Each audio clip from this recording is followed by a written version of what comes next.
नमस्कार, मैं अंजलि मिश्रा और स्वागत है आपका हमारे चैनल में। पंजाब में मतदान संपन्न हो चुके हैं। 117 सीटों पर जो है मतदान हुए थे और ऐसे में पंजाब में जो है कई सारी पार्टियां इस वक्त मैदान में है। 10 मार्च को रिजल्ट आने वाला है, लेकिन इससे पहले जिस तरीके से वोटिंग परसेंटेज में गिरावट देखने के लिए मिली है, उसके बाद से ये जो अटकलें हैं ये काफ़ी ज़्यादा तेज़ है कि आखिर किसी भी पार्टी को अगर बहुमत नहीं मिलती है तो उसके बाद क्या होगा।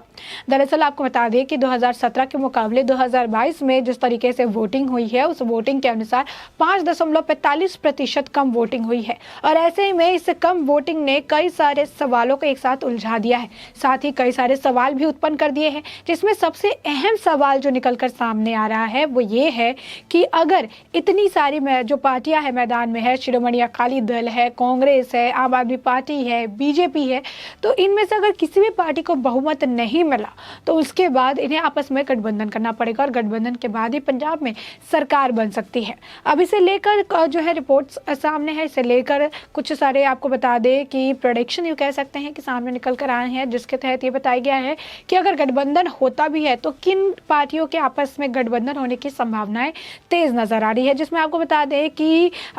जो इसमें निष्कर्ष निकलकर सामने आया है वो ये आया है कि भाजपा और शिरोमणि अकाली दल का गठबंधन हो सकता है और भाजपा और शिरोमणि अकाली दल मिलकर पंजाब में सरकार बना सकते हैं। अब ऐसा हम क्यों कह रहे हैं, बाकी पार्टियों में क्यों गठबंधन नहीं हो सकता है, इसके पीछे का वाजिब कारण क्या है, तो ऐसे में आपको थोड़ा विस्तार से बता देते हैं कि अगर गठबंधन की संभावनाएं बनती भी है तो किस तरीके से कौन सी पार्टी जो है गठबंधन करेगी और बाकी पार्टियां क्यों आपस में गठबंधन नहीं कर सकती या चांसेस काफी कम क्यों नजर आ रहे हैं। बता दें कि राज्य में जिस तरीके से जो वोटर्स जो है वोटिंग में जो कमी हुई है, उसके बाद राजनीतिक समीकरण जो है पंजाब में काफ़ी ज़्यादा हद तक बदलते नजर आए हैं और ऐसे में जो पार्टी जो थी कांग्रेस जीत का दावा ठोक रही थी, आम आदमी पार्टी जो जीत का दावा कर रही थी, उनकी बिसात थोड़ी सी जो है डगमगाती नजर आई है। बता दें कि कांग्रेस का अभी ये कहना है, वो दावे कर रही है कि अगर एससी के जो लोग हैं उन्होंने अगर उन पर भरोसा जताया होगा तो तब भी कांग्रेस जो है 60 से ज़्यादा सीटें लाकर उधर जो है पंजाब में सरकार बनाएगी, वापस से जो है सत्ता में वापस लौटेगी। वहीं आम आदमी पार्टी जो है उनका भी वोट से 2 दिन पहले ही जो है कहीं ना कहीं उनके नेताओं का विश्वास डगमगाता नजर आया कि पंजाब के आखिर मतदान में क्या कुछ होने वाला है। अब ऐसे में ये जिस तरीके से आपको बता दें कि जो समीकरण बदलते नजर आए, इसमें आम आदमी पार्टी के लिए भी 49 सीटें हासिल करना मुश्किल जो है साबित होता नजर आया और यही कारण है कि आम आदमी पार्टी भी कहीं ना कहीं घबराती नजर आई, क्योंकि कांग्रेस और आम आदमी पार्टी आपस में एक दूसरे के ऊपर काफी ज्यादा जो है तंज कसते रहते हैं, टिप्पणी करते रहते हैं। ऐसे में उनके लिए गठबंधन की संभावनाएं अगर फ्यूचर में बनती भी है तो बहुत ही ज्यादा मुश्किल होने वाली है।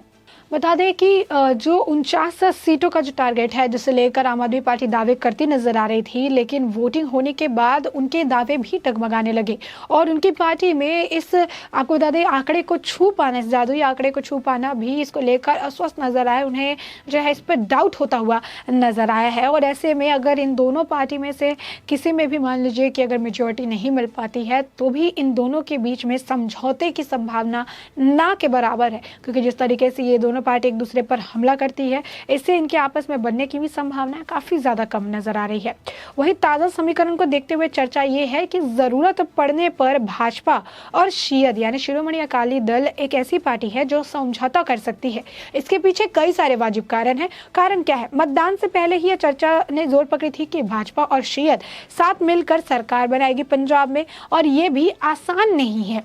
भाजपा इस बार कैप्टन अमरिंदर सिंह की पंजाब लोक कांग्रेस पार्टी और शिरोमणि अकाली दल संयुक्त के साथ गठबंधन किया है। कभी शियत का हिस्सा रहे कैप्टन ने अपनी पूरी राजनीतिक पारी ही इस पार्टी के खिलाफ खेली है। वहीं सुखदेव सिंह ढींडसा जो है उन्होंने भी अकाली दल से टूटकर अपनी पार्टी बनाई थी। दूसरी तरफ शियत से बसपा के साथ समझौता किया है।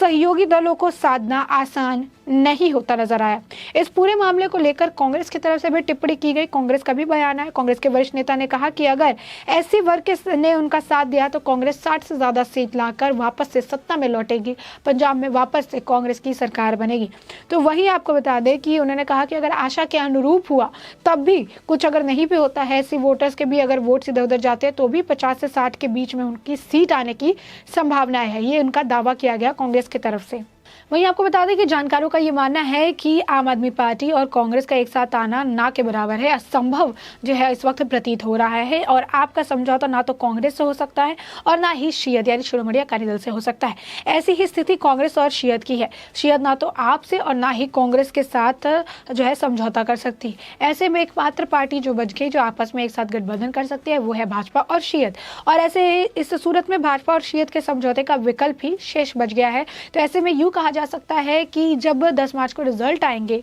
उसके बाद काफी ज्यादा जो जोड़ तोड़ की राजनीति जो है पंजाब में देखने के लिए मिलने वाली है, जिसमें साफ तौर पर आपको बता दें कि विक्रम सिंह मजीठिया का भी ये कहना था कि जरूरत पड़ी तो फिर चुनाव के बाद भाजपा के साथ हम गठबंधन करने के लिए तैयार है। और एक चीज और देखने के लिए मिला कि चुनाव प्रचार के दौरान भी भाजपा और शियत ने कभी एक दूसरे के ऊपर सीधे हमले नहीं किए हैं। पार्टी के संरक्षण प्रकाश सिंह बादल ने भी चुनाव के दौरान जो है सवाल पर जब उनसे सवाल पूछा गया था कि दोनों पार्टियों का समझौता नीति पर जो है होगा तो उस पर उनका जवाब था, उन्होंने कहा था दोनों पार्टियों का समझौता नीतियों पर टूटा है और इससे इनकार नहीं किया जा सकता कि समझौता नहीं हो सकता है। अब ऐसे में इसे लेकर बता दें गठबंधन को लेकर एक तरफ जहां पर विक्रम सिंह मजीठिया ने भाजपा के साथ गठबंधन की बात कही तो वहीं पर गृह मंत्री अमित शाह की तरफ से भी गठबंधन को लेकर टिप्पणी की गई। केंद्रीय गृह मंत्री अमित शाह ने पंजाब के गठबंधन के संकेत दिए। उन्होंने एक टीवी चैनल को इंटरव्यू देने के दौरान बातचीत में उन्होंने कहा कि किसी भी पार्टी को बहुमत नहीं मिलने पर राष्ट्रपति शासन की संभावनाओं को नकारते हुए कहा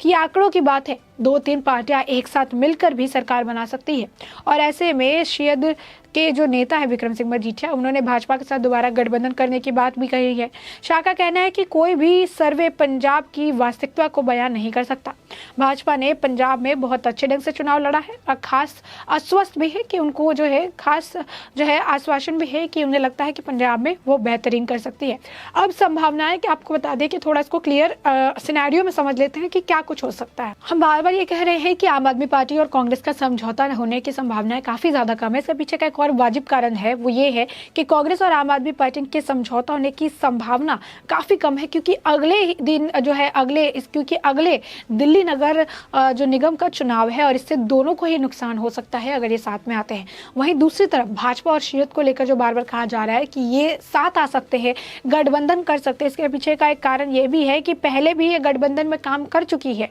और चुनाव में एक दूसरे के प्रति नरम रहे, फिर एक साथ इनके आने की संभावना यहाँ भी बनती है कि चुनाव के प्रचार के दौरान भी जहां विपक्षी पार्टियां एक दूसरे के ऊपर हमला बोलती नजर आई, कांग्रेस कभी आम आदमी पार्टी भाजपा और उसके साथ शियत पर भी हमला बोला, आम आदमी पार्टी ने भी कांग्रेस शियत भाजपा पर हमला बोला, भाजपा ने भी जो है इस तरीके से आम आदमी पार्टी और कांग्रेस पर बोला और शियत को लेकर उनकी कोई टिप्पणी नहीं थी। वहीं शियत की तरफ से भी आम आदमी पार्टी और कांग्रेस पर तो टिप्पणियां की गई लेकिन भाजपा पर नहीं की गई। और ऐसे में हमेशा से कहा जा रहा था कि शियत के अंदर अभी भी भाजपा के लिए एक सॉफ्ट कॉर्नर है। अब ऐसे में इस वक्त इतनी सारी पार्टियां हैं कि कुछ कह पाना कि पंजाब में किस तरफ क्या हो रहा है ये तो काफी मुश्किल है। लेकिन यूं कहा जा सकता है कि जिस तरीके से इस वक्त संभावनाएं बन रही है, जिस तरीके से अभी राजनीतिक समीकरण बदले हैं वोटिंग कम होने की वजह से, ऐसा यूं कहा जा सकता है कि आने वाले वक्त में बीजेपी गठबंधन करे, सारी चीज़ें जो है ट्रैक पर आए और बीजेपी किंग मेकर बन सकती है। कहीं ना कहीं बीजेपी और शियत के साथ गठबंधन की संभावनाएं दोनों तरफ से ही हामी भरी गई है, विक्रम सिंह मजीठिया की तरफ से भी और केंद्रीय गृह मंत्री अमित शाह की तरफ से ही। अब ऐसे में 10 मार्च को क्या कुछ रिजल्ट आने वाला है और 10 मार्च को पंजाब की सत्ता किसके हाथ आने वाली है ये तो आने वाले वक्त के साथ ही साफ होगा। तब तक के लिए पंजाब की इस दिलचस्प राजनीति को लेकर आपकी भी जो राय हो हमें कमेंट सेक्शन में कमेंट करके जरूर बताएं।